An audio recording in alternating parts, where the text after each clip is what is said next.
The old wooden floors creaked beneath her feet, even in the quietness of her own home. Sarah moved slowly through the dim kitchen, her fingers grazing the edge of the counter where a chipped porcelain cup stood.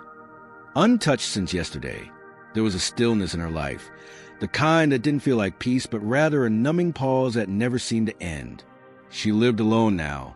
The years had passed like winds through an open window, barely noticed until everything she once knew had drifted away. Sarah was in her mid-40s, with tired eyes that once sparkled with laughter. Her hair, now tied in a loose, careless bun, bore the streaks of gray that came not just with age, but with sorrow. She had once been a woman full of ambition, dreams, and love. But now she woke up each morning to silence and the ticking of a clock that never waited for her to catch up. She had been a teacher once, the kind that made children believe they could fly. Her classroom had been filled with color, books, and gentle encouragement. But when her husband walked out the door one final time, when the letters stopped coming, when the house grew too big for just her voice, she left it all behind. The chalkboard, the children, the purpose. Life had slowly folded in on itself, like a book closed before the story could finish. Most of her days now were spent in routines. She cleaned, she made tea, she stared out of the window for far too long. And sometimes, just sometimes, she would press her hand against her heart and whisper, "Why does it still hurt?" The grief wasn't sharp anymore. It had dulled into a quiet ache that lived in her chest like a silent roommate. She had no children. That had been a dream once. A nursery painted pale yellow, a small cradle by the window. But her body hadn't agreed with her heart. After 3 miscarriages, they had stopped trying.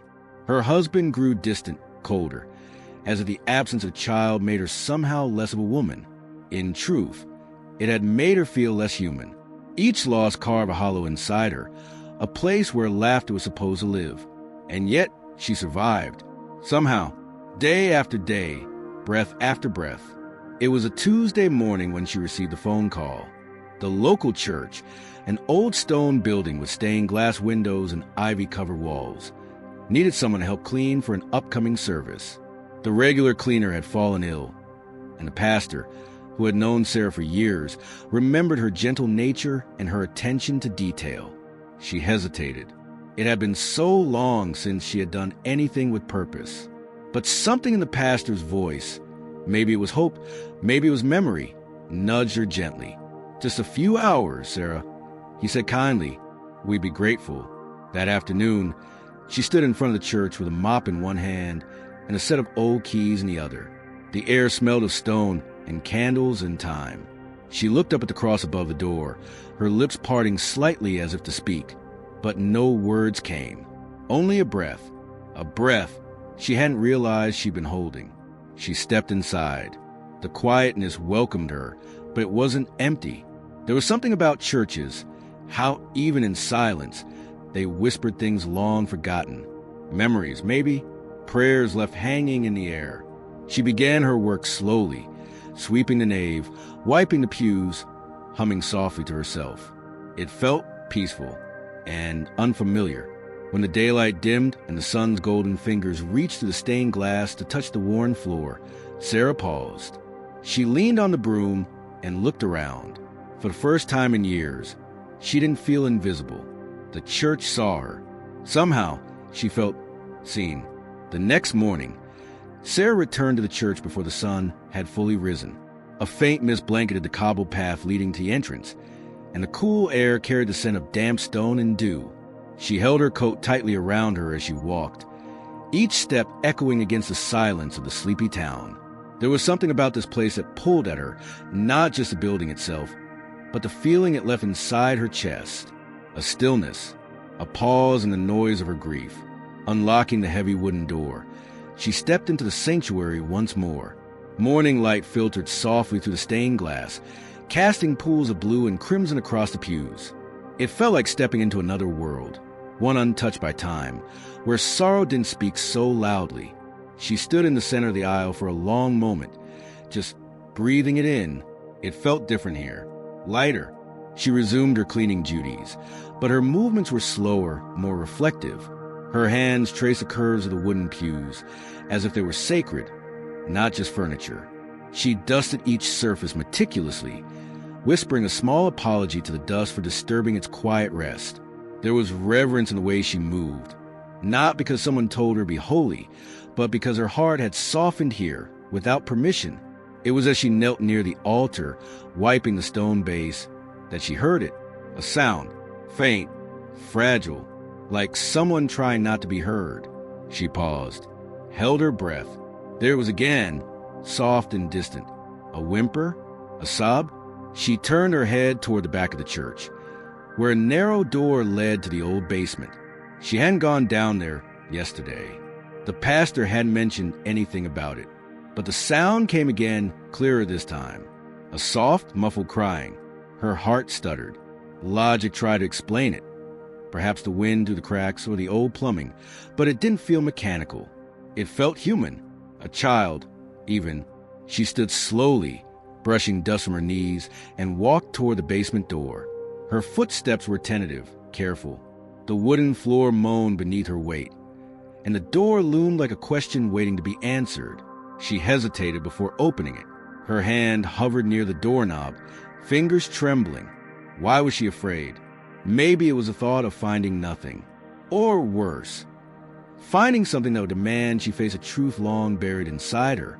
Finally, she turned the knob. The air that greeted her was cool and musty, like forgotten books and dried flowers. A steep staircase descended into shadow, and at the very bottom, barely illuminated by the pale light from a single hanging bulb, she saw the concrete floor. Empty, quiet. She took a step down, then another. The crying had stopped. Each creak of the stairs beneath her feet echoed like thunder.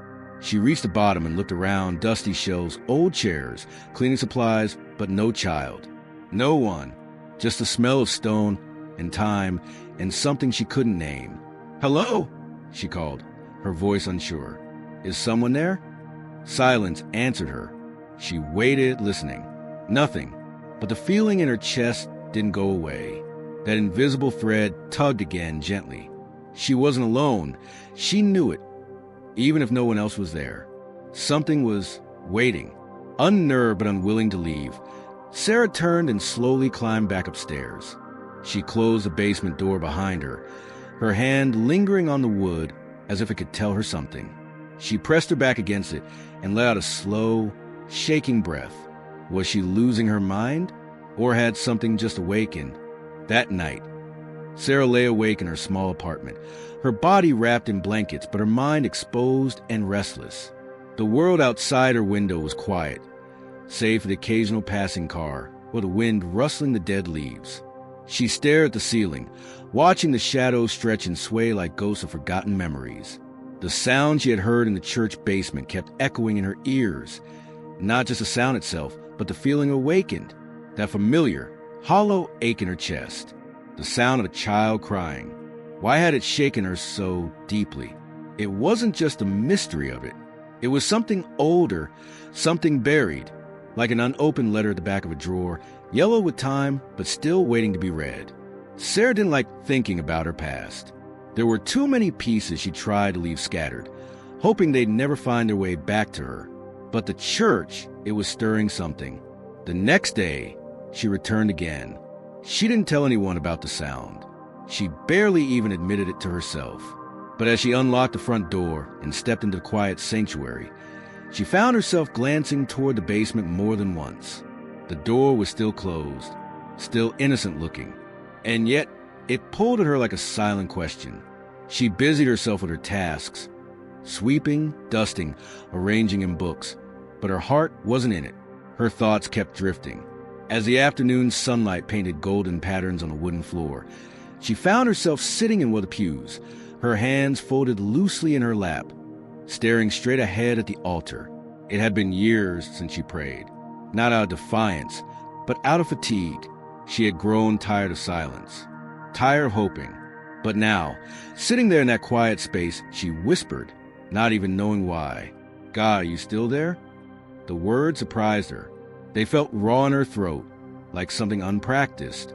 She waited, of course, for no reply. But the room didn't feel as empty as it used to. Later, when the cleaning was done and she had collected her things to leave, Sarah paused by the basement door again. This time, She didn't open it, but she pressed her ear gently against the wood, listening. Nothing. Silence thick as stone. But just as she turned to walk away, there it was, a single sob, soft, choked, a child's cry that reached inside her chest and twisted. She spun back toward the door, breath catching in her throat. Her hand trembled as she reached again for the knob, but stopped herself. Not today. Not yet. Her feet carried her out of the church and into the fading sunlight, but her heart remained behind, echoing with the sound of a weeping child. That night, the dreams returned. Sarah hadn't dreamed like this in years. Not vivid ones. Not the kind that held weight when she woke. She was in a hallway, long, dimly lit, lined with doors. She walked barefoot, the cold floor stinging her skin, searching. The air smelled of rain and dust and something ancient. Then she heard it, the same crying, behind one of the doors. She reached for the handle, her fingers brushing the cold metal, but just before she opened it, she woke with a start. Sweat clung to her skin. Her chest rose and fell rapidly. But even in the darkness, one truth anchored her. The child was real. And somehow, impossibly, that child connected to her. Sarah didn't go to the church the next day.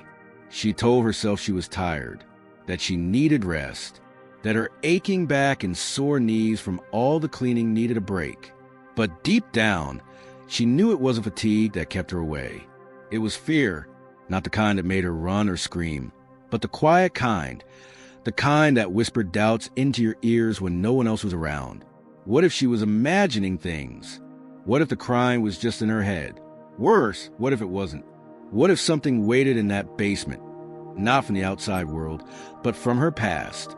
She stayed in her apartment, moving slowly through her day like a ghost passing through forgotten rooms. She cleaned dishes that didn't need cleaning, rearranged shelves just to feel the illusion of control. The silence in her home was no different than the silence in the church, but here it wrapped around her tighter, like an old coat that no longer fit. By evening, she found herself staring at a faded photograph stuck to her refrigerator door. It was the only one she hadn't taken down, the only one she could never bring herself to throw away.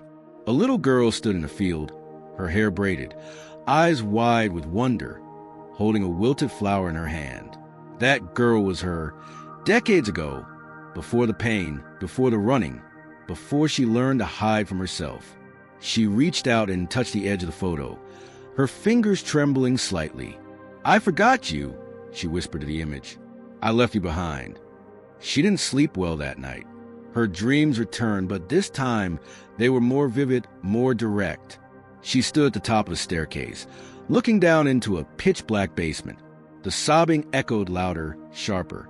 She descended slowly, each step groaning under her weight.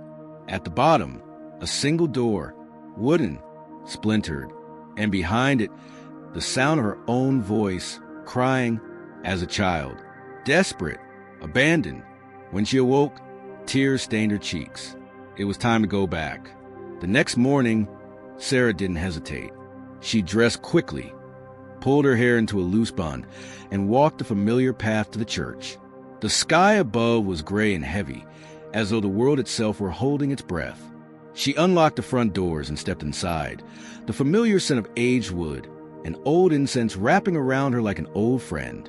Everything looked the same. The pews, the altar, the quiet, but something in her had changed. This time, she didn't clean.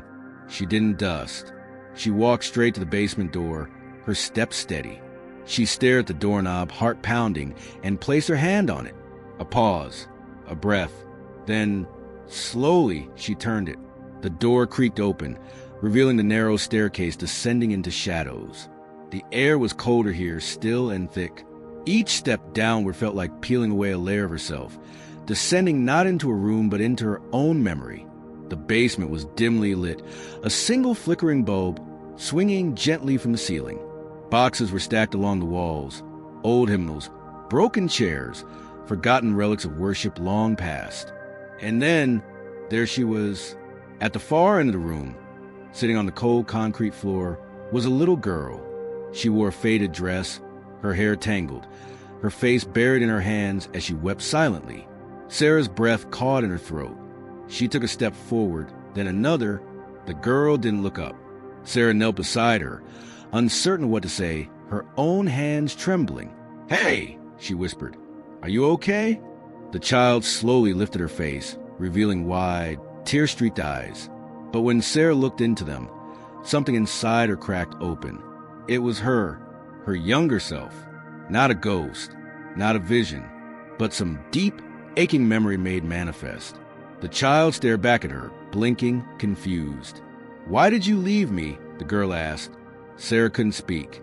Her lips moved, but no sound came.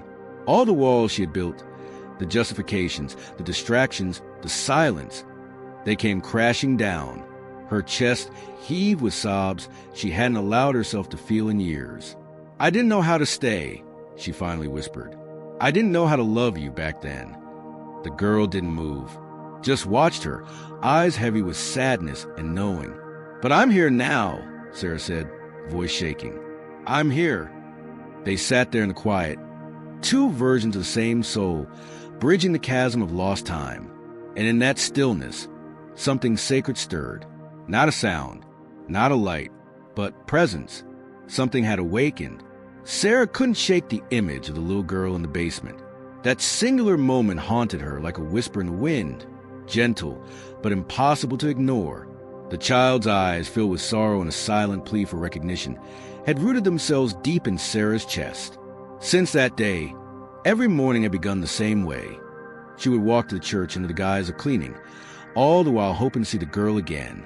But no matter how long she lingered in the cold basement, the girl never returned. That first encounter had been brief, but it cracked something open inside her. It wasn't just the girl's presence that lingered. It was what she represented. A mirror, a memory, a younger version of herself, abandoned in the darkest recesses of time. And now, all that Sarah had buried so carefully was clawing its way back to the surface. She began to remember things she had long tried to forget. Nights she cried herself to sleep as a child, moments when she felt invisible, voices that had scolded rather than comforted. Each memory stung like cold air on an open wound. One night, unable to sleep, Sarah sat on the edge of her bed with a racing heart. Her eyes were wide open, yet what she saw wasn't her small, dim bedroom. It was the basement, the door, the stillness. She felt drawn to it, not out of fear, but out of a strange sense of purpose, as if something or someone was waiting for her there, beyond what her eyes could see. The next morning, before the sun had fully risen, she returned to the church. This time she brought an old notebook and a pen. She didn't know exactly why, only that something inside told her she needed to write. Perhaps her silence over the years had become too heavy to carry. Maybe the answers were buried not in words spoken out loud, but in those whispered onto paper. Descending into the basement, the air felt different. It wasn't heavy anymore. It didn't suffocate her. Instead, it welcomed her, as if the walls themselves had softened. She sat cross-legged on the dusty floor, her back against the cool concrete, and opened the notebook. Her hands trembled slightly as she brought the pen to the page. "Dear little me," she wrote slowly, "I know I forgot you." The words came slowly at first, then in waves. Tears began to fall as the ink flowed. "You were so scared. You cried when no one was there. And I left you. I left you in the dark." She paused as her chest tightened, but she pressed on. "I didn't know how to help you then. I didn't know how to love you. But I see you now. I hear you. I promise I won't walk away again." Each sentence peeled back a layer of her soul. It wasn't just a letter. It was a homecoming. For the first time in years, Sarah was speaking to the part of herself that had been silenced by time, neglect, and self-blame. And in that moment, she felt a shift in the atmosphere. The air around her became inexplicably warm, though no sunlight reached the basement. A gentle breeze, impossible in such an enclosed space, brushed her skin. Sarah froze, lifting her head. The room hadn't changed, but something had undeniably entered it. A presence, a light. There, standing a few feet in front of her, was a figure. Not a person, not exactly. It was made of light, soft, golden, radiant, and though the face was veiled in a divine blur, it emanated peace. No words were spoken. The being didn't move, but its presence said everything. You are not alone. Sarah's breath caught in her throat. Her tears fell faster now, but they weren't from fear or pain. They were from recognition, from grace. A presence that transcended time and pain had come to answer her silent cries. The figure began to fade, as gently as it had arrived. The room returned to silence, and Sarah remained on the floor, clutching a notebook to her chest. But she was no longer the same. She had entered the basement searching for a child, and found a forgotten part of her soul. And now, something holy had touched that wound and called it sacred. Sarah didn't return home right away after the vision in the basement. She remained there for a long time, unable to leave the space that had just held something holy.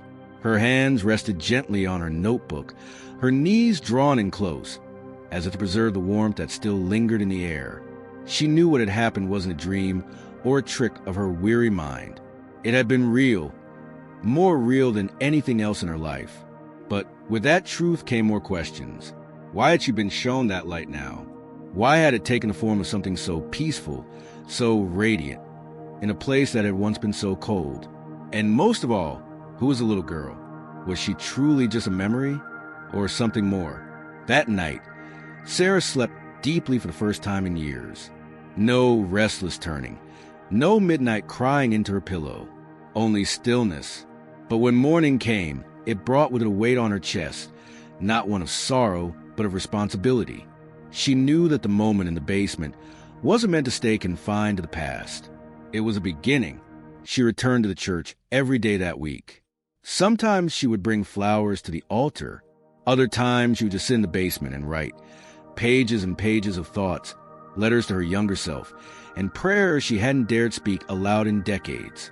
With every word she wrote, the air seemed to become gentler, the silence less heavy. She was building something invisible there, healing brick by healing brick. Then came the 8th day. Sarah arrived at the church early as usual, but this time something felt different. As she descended the stairs of the basement, she heard it again, the quiet sobbing.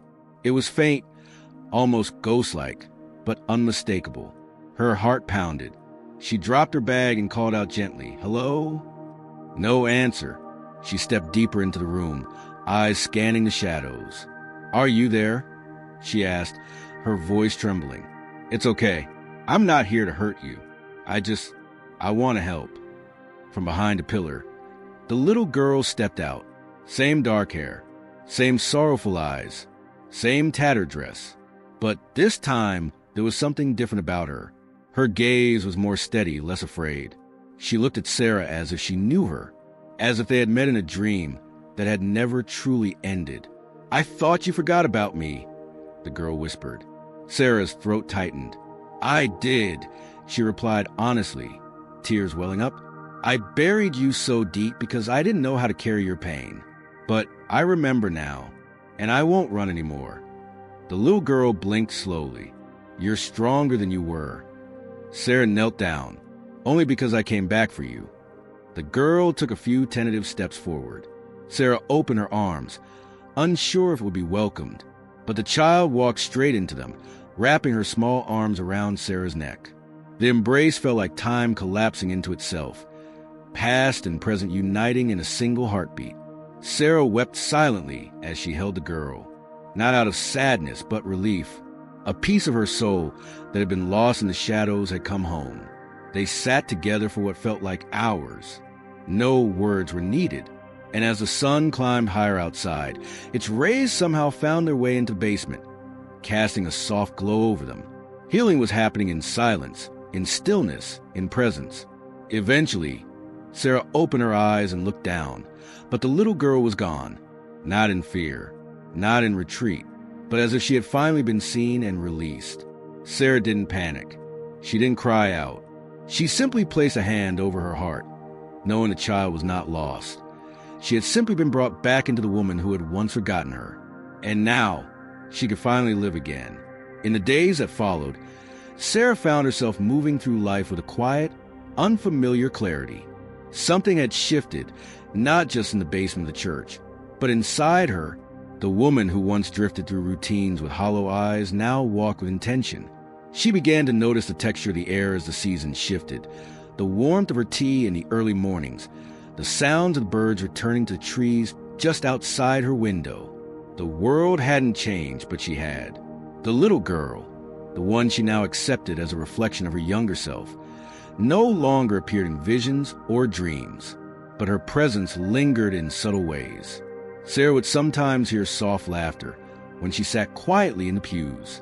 She'd catch glimpses of small handprints in the dust near the altar. These weren't hauntings, she knew. They were gentle reminders that healing doesn't erase the past. It transforms it. Still, Sarah carried questions in her heart like delicate stones. Why now? Why had her past risen after all these years? And most importantly, what was she supposed to do with the pain that had been reopened? Though she felt stronger, there were moments she still woke up at night with her chest tight, her breath shallow, as memories clawed at the edge of her dreams. One such night, she sat at her kitchen table long after midnight, a candle flickering in the center, her hands wrapped around a cup of tea that had long gone cold. She stared at her journal, its pages filled with days of writing, and whispered into the silence, "What do you want from me?" She wasn't sure the question was directed at God, the child within her, or something even deeper. But the moment she asked it, something stirred in her soul. The next morning, she walked into the church not with heaviness, but with purpose. There was an urge she couldn't ignore, a pull deep within her spirit, guiding her somewhere unknown. She knelt near the altar and closed her eyes. "If there's something you need me to see," she said, her voice low but sure, "then show me." Nothing happened at first. The air remained still, the silence undisturbed. But then, so gently it felt like the flutter of a dream, Sarah sensed warmth at her back.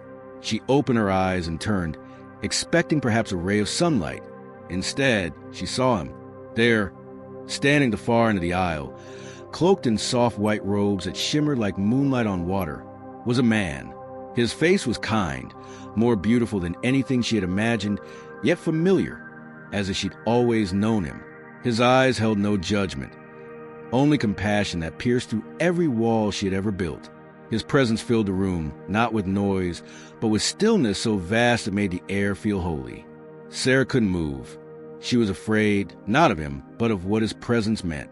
She had spent so long believing she wasn't worth saving, that the child in the basement was just a memory, that her pain was a story too old to rewrite. But this presence said otherwise. "You came," she whispered, not even realizing she had spoken. Jesus stepped forward, each step silent, reverent. "You called," he replied, his voice deep but gentle, like a melody that soothed and stirred all at once. Tears filled Sarah's eyes. "I didn't think you'd answer someone like me." He smiled, and in that smile was the undoing of every lie she had ever believed. "I have always been with you, even in the silence, even in the dark." Sarah fell to her knees, her hands shaking. She wanted to speak, to ask, to beg for forgiveness, but her voice faltered. Yet Jesus understood. He walked the final steps toward her and knelt, meeting her at her lowest point. He touched her shoulder, and in that touch, a rush of memories flooded her. Moments of pain, yes, but also moments of beauty she had forgotten. A child's laugh, a mother's warmth, a prayer whispered into the night. The pieces of her life, once scattered like ashes, began to glow. "You are not broken," he said softly. "You are becoming whole." The church was utterly silent. Yet Sarah could feel the very stones around her humming with presence. She remained kneeling on the worn wooden floor, trembling beneath the weight of what she had just witnessed. She couldn't move, didn't dare to, as if any sudden motion might shatter the holiness of the moment. Her breath came in soft gasps, and her heart pounded with a mixture of awe, fear, and something she hadn't felt in years, peace. Jesus did not speak again right away. He simply stayed with her, not towering above like a distant figure of divinity, but kneeling beside her, close enough for her to hear the quiet rhythm of his breath. He didn't rush her, didn't urge her to rise or to speak. He just remained, a companion in her brokenness, a steady presence in her storm. After what felt like a lifetime suspended in stillness, Sarah finally lifted her head. Her eyes met his again, and tears spilled freely down her cheeks. "Why now?" she whispered. "Why after all this time?" Jesus reached out, gently brushing a tear from her face. "Because you were finally ready to see." She closed her eyes at his words. They settled deep within her, simple yet profound. For years she had buried everything, numbed herself to the pain, convinced that healing was for others, not for her. But lately, she had started to feel again. She had listened to the weeping child in the basement. She had written in her journal. She had prayed, perhaps for the first time in her life. She had allowed herself to be vulnerable. "I've been afraid," she admitted. "Afraid of remembering, of feeling, of what I'd find if I looked too closely." "And what have you found?" he asked gently. Sarah hesitated. The answer wasn't easy. She thought of the memories that had resurfaced, of her father's anger, her mother's absence, the shame she carried, the isolation that clung to her like a second skin. But she also thought of the little girl in the basement, the girl who was scared, but who kept crying until someone finally came. And she realized that the crying hadn't been weakness. It had been courage. "I found her," she said softly. "I found myself." Jesus smiled, and Sarah felt the warmth of heaven in that expression. "Then you have found me, too." She shook her head slowly. "I don't deserve you." "You never had to," he replied. "My love is not a reward. It is a gift." Sarah began to sob again, this time from a place of release rather than despair. She had carried her shame like a cloak, believing it protected her, when in truth, it had only kept the light out. But now the light was pouring in, breaking through every crack, every wound. Jesus stood and offered his hand to her. With trembling fingers, she accepted. As he helped at her feet, she felt something shift inside her, a breaking away of the old, the bitter, the lost parts of her. She stood taller, steadier. "Come," he said, guiding her down the aisle. "There is more." He led her, not outside the church, but back toward the stairs that descended into the basement. Sarah hesitated. "I don't want to go back there." "You must," he said gently. "Not to relive it, but to redeem it." Step by step, she followed him down the narrow staircase, her fingers brushing the wall for balance. The darkness that once felt suffocating now seemed softer, less menacing. At the bottom of the stairs, the familiar room greeted her. The dusty pews, the cracked stone floor, the air heavy with memory. But something was different. In the corner where the little girl had once wept, there was now light. A gentle glow bathed the floor, warm and golden, as if the sun had found a way to kiss even this forgotten place. And sitting there, where the child used to be, was a small box. Sarah approached it slowly. She looked at Jesus, who nodded. She knelt and opened the box. Inside were trinkets she had long forgotten. A locket with a tiny picture of her mother, a bracelet she made in Sunday school, a ribbon from a spelling bee she had won as a child. Things that once made her feel proud, loved, worthy. She brought the box to her chest and held it tightly, her heart breaking open in the most beautiful way. "These are mine," she whispered. Jesus touched her shoulder again. "So is the healing." And with those words, the basement no longer felt like a tomb. It felt like a womb where something old had died and something new was being born. The days that followed were unlike anything Sarah had ever experienced. It was as if time itself had slowed to allow her heart the space it needed to breathe again. The air felt different when she stepped outside the church. The weight on her chest no longer crushed her. It had shifted, softened, like a stone that had been worn smooth by a river of grace. She returned to the church basement each day, not out of obligation, but out of longing. The dusty room had become sacred ground.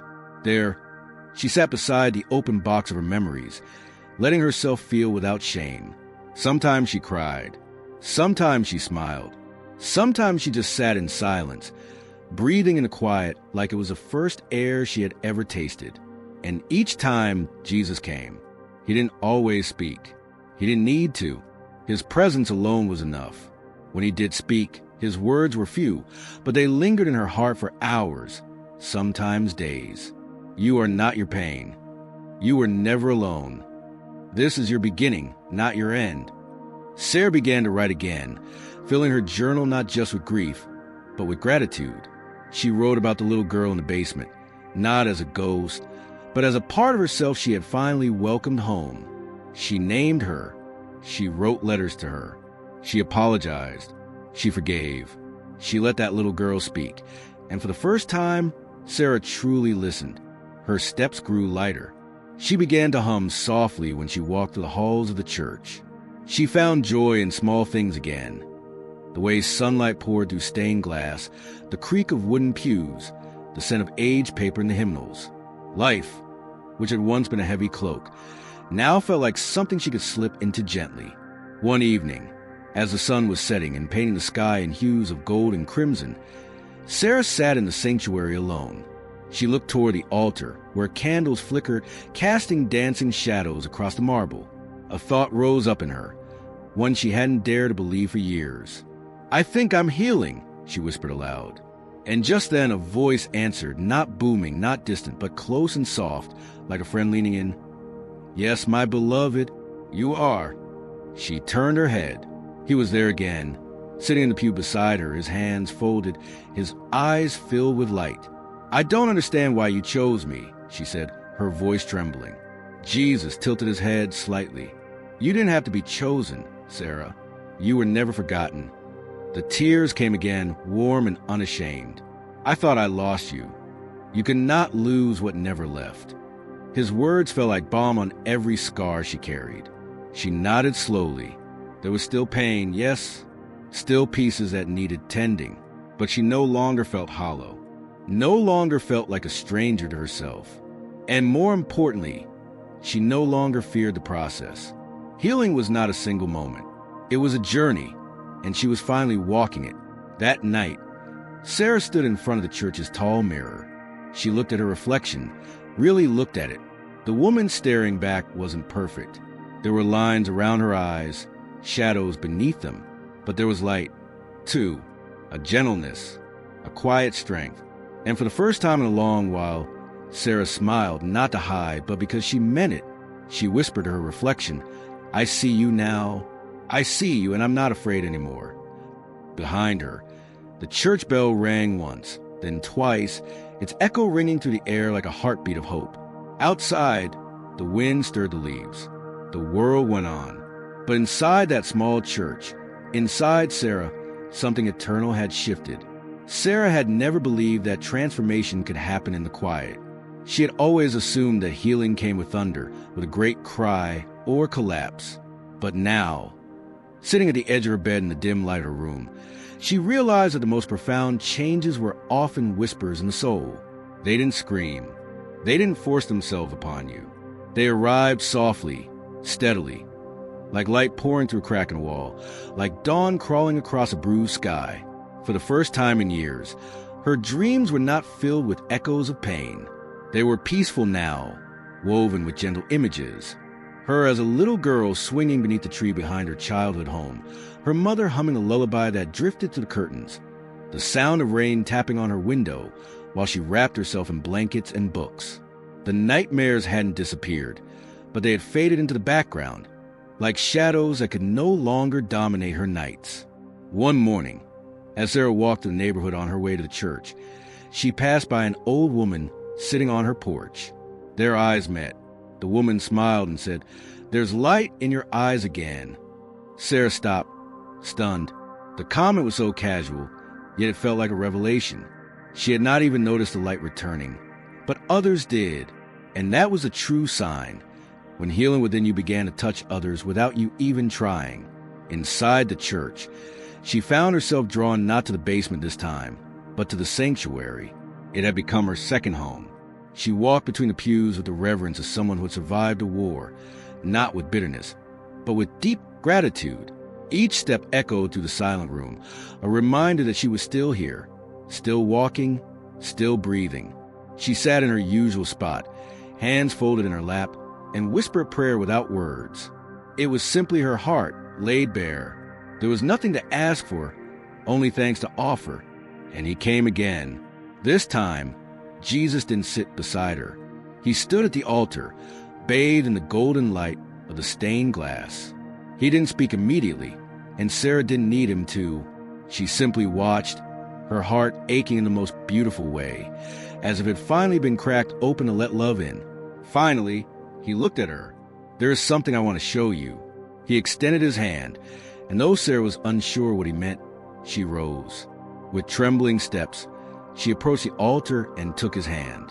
The moment she did, the world around her dissolved, not with violence, but with tenderness, as though they were being lifted from earth into something sacred. They stood in a field now. It was not a place she recognized with her eyes, but her soul knew it. The air was warm, filled with the scent of blossoms and the sound of distant laughter. Children played under tall trees. Flowers moved gently in the breeze. It was peace. It was what her heart had longed for her entire life. Jesus pointed to a figure standing far off beneath an olive tree. The figure turned slowly. Sarah gasped. It was a little girl from the basement. Only now, she was smiling, whole, radiant. There were no tears on her cheeks, no fear in her eyes. She ran toward Sarah, arms wide open. Sarah knelt down as the child reached her, and they embraced, deep, tight, eternal. For the first time, Sarah didn't cry because she was broken. She cried because she was being restored. The little girl whispered, "Thank you for coming back for me."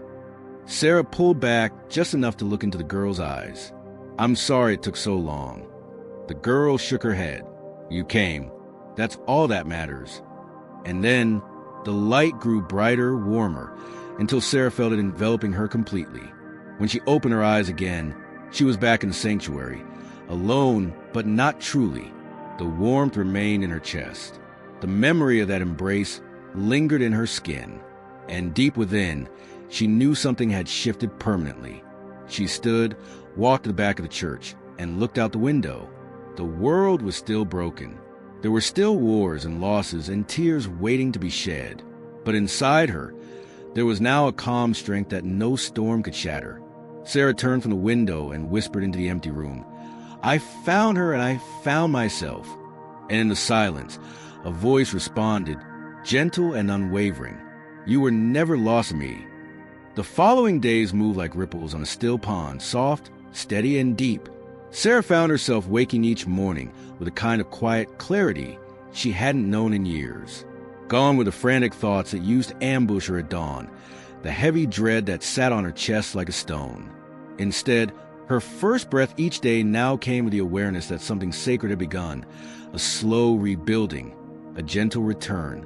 She still visited the church, but it was no longer just a place of routine or escape. It had become her meeting ground, the space where heaven touched earth, where silence spoke and wounds began to breathe again. Sarah didn't rush her prayers. She sat in stillness, let the warmth of the morning light fall on her face, and allowed the memory of the little girl's embrace to wash over her like a tide. That child, her past self, was no longer crying. That meant she had done something holy. She had gone back for her and stayed. One morning, as Sarah stepped inside the sanctuary, she noticed something new. The air felt different, not cold or warm, but alive, vibrant, as if every molecule of the space was humming. She paused at the entrance, instinctively placing her hand on the wooden frame. Sensing a shift she couldn't explain, she walked down the aisle slowly, scanning the familiar interior. The light was richer today, golden, almost liquid in how it filled the space. The stained glass windows sparkled, not from the sun alone, but as though something unseen had brushed them with joy. She sat, waited, and she didn't have to wait long. A presence filled the room. She didn't see him at first. She only felt it, the warmth that always came before. Her heart recognized it instantly, like an old song returned. She closed her eyes, whispered, "I'm here." And he answered. This time, Jesus appeared not as a radiant figure descending from heaven, but as a man sitting beside her, human, gentle, worn, yet powerful. His robes were simple, his feet dusty from walking, his face etched with peace. He looked at her not with judgment, but with understanding, deep, eternal understanding. "You've come a long way," he said softly, his voice the sound of water in the desert. Sarah nodded, tears welling up in her eyes. "I didn't know if I could." He smiled.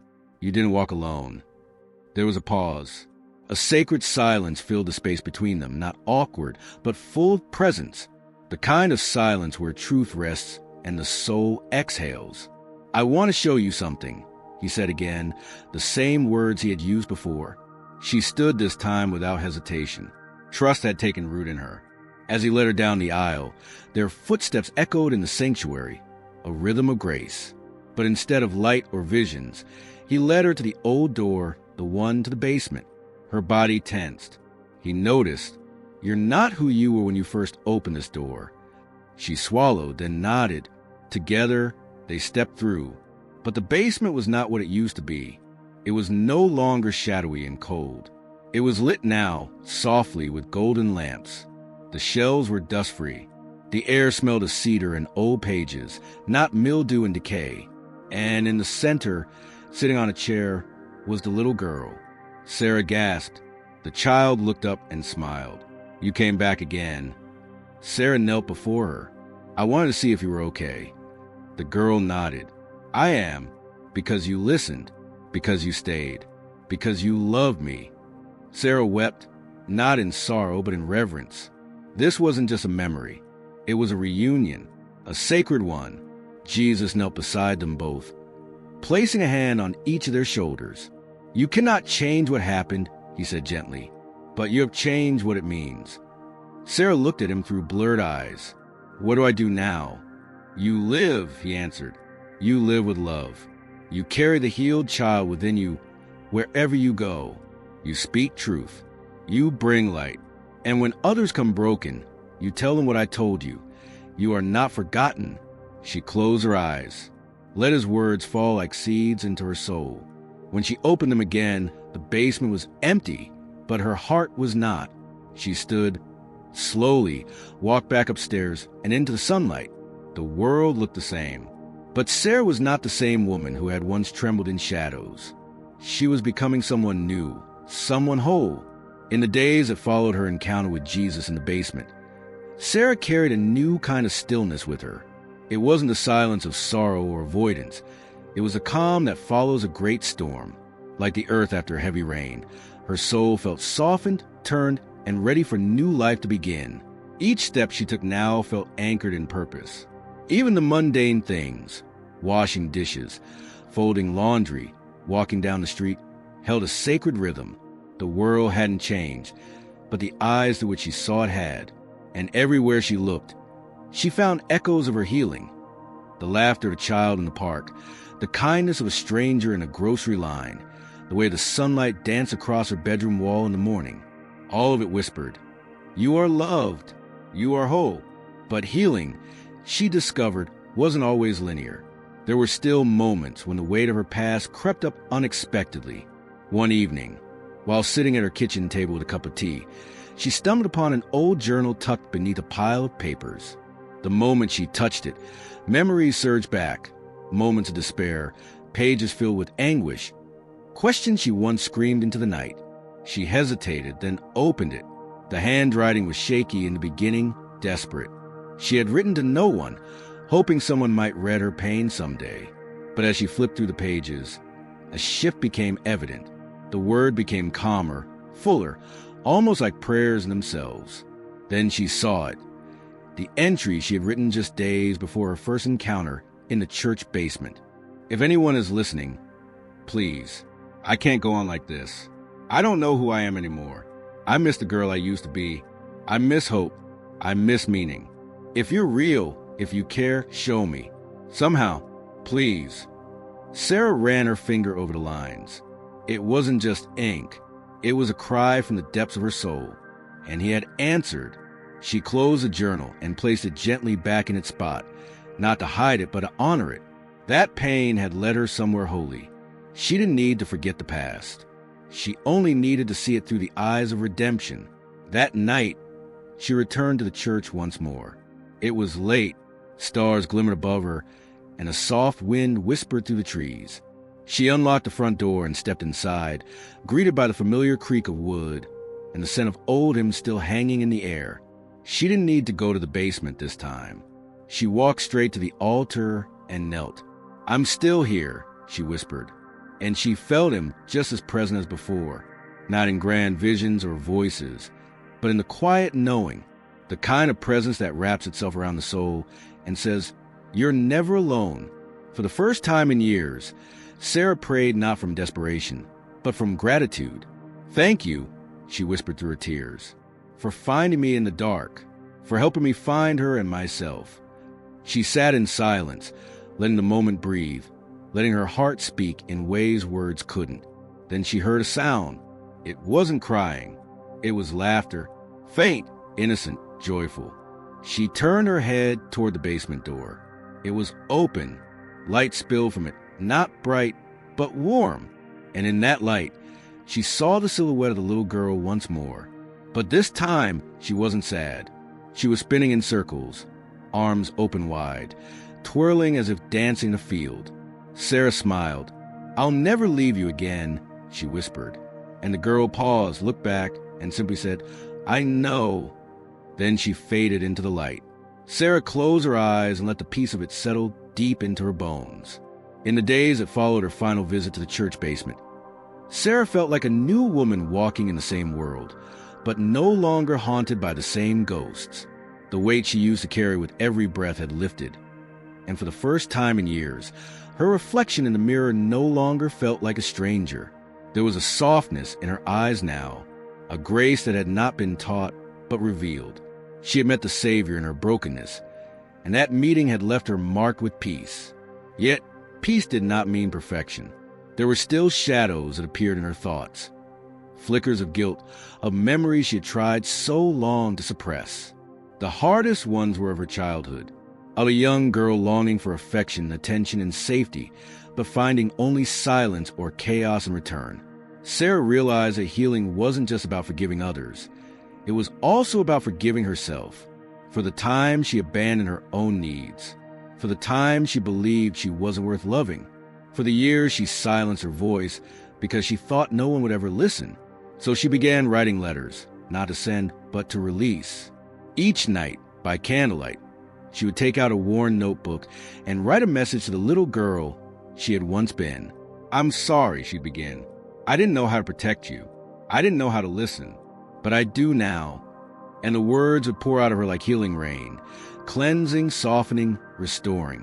Each letter became a balm to wounds she hadn't dared to touch. One night, after finishing a particularly emotional entry, she closed her eyes and prayed, "Jesus, thank you for showing me who I really am. I spent so long running from her, from that little girl. But you helped me remember she was never the problem. She was always the key." A warmth filled the room, not physical, but unmistakable. She looked around, expecting to see something, someone, but it was not a vision this time. It was a knowing. He was there. She didn't need to see him. She didn't need signs or wonders. His presence was more real than anything she could touch. It filled the corners of her mind where fear once ruled. It filled her chest where shame once lived. And it reminded her that she had not just been rescued. She had been chosen to walk a new path, a path where pain could become purpose, and wounds could become windows to God's grace. Inspired, she began volunteering at a local shelter. At first, she simply helped with meals and folding clothes. But soon, her story began to unfold. She would sit beside women whose eyes mirrored her own from years before. Some were silent, some angry, some hopeless. But Sarah didn't preach. She listened. She held their stories like sacred scrolls, treating their pain with dignity. And when the moment was right, she would gently share her own. "Once, I thought I was beyond saving," she would say softly. "I thought my brokenness disqualified me, but I was wrong. There is someone who walks into basements no one else dares to enter, who sits with you in the silence, who says your name with love and never leaves." Some would cry, some would say nothing, but all of them felt it, that same presence she had felt, the presence of a Savior who never gives up.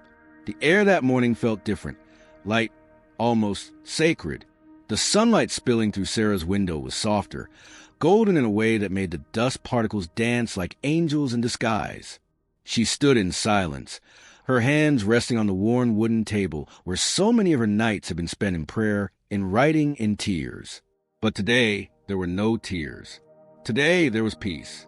It had been several weeks since she had last heard the crying in the basement. The little girl, the one who had once symbolized her deepest pain, no longer wept. That small voice, which had echoed through cold concrete floors and shadow corners, had been silenced not by suppression, but by healing.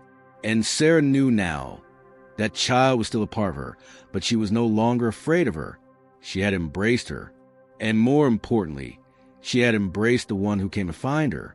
That afternoon, Sarah returned to the church, not for cleaning, not to chase shadows, but to sit, to be still. The sanctuary was empty, the stained glass windows casting hues of crimson violet and gold across the pews. She sat in her usual spot, third row from the front, and whispered a simple prayer. Thank you. Nothing more, because nothing more needed to be said. And that's when it happened. A breeze swept through the church, not from an open door, not from a vent. It was a warmth that moved through her spirit, not her skin. Her eyes fluttered shut, and in that stillness, she felt him again, not as a vision, not as a miracle performed with thunder or lightning, but as presence, as love, as a hand on her shoulder that said without words, I never left. She opened her eyes and smiled. She remembered how far she had come, from the woman who once dreaded her own reflection to the woman who now stood as a beacon for others. Her life had not become perfect. She still had scars. She still had quiet nights where memories returned like waves. But now, those waves no longer drowned her. They carried her forward. That night, she returned home to find a letter in her mailbox. No name on the front, no return address. Just her name written in delicate cursive. Curious, she opened it and unfolded the single sheet of parchment inside. The words read, Dear Sarah, you were never alone. Even in your silence, I heard every word your heart could not speak. I walked with you through every room of sorrow and joy. I stood beside you in the basement, in the candlelight, in your tears. You are not the same woman who entered that church. You are free now, live in that freedom, love in that freedom. And when you forget, when it feels far away, just call my name. I'll remind you all over again. Love, Jesus. Her hands trembled as she held the letter, not from fear, but from the overwhelming beauty of being known.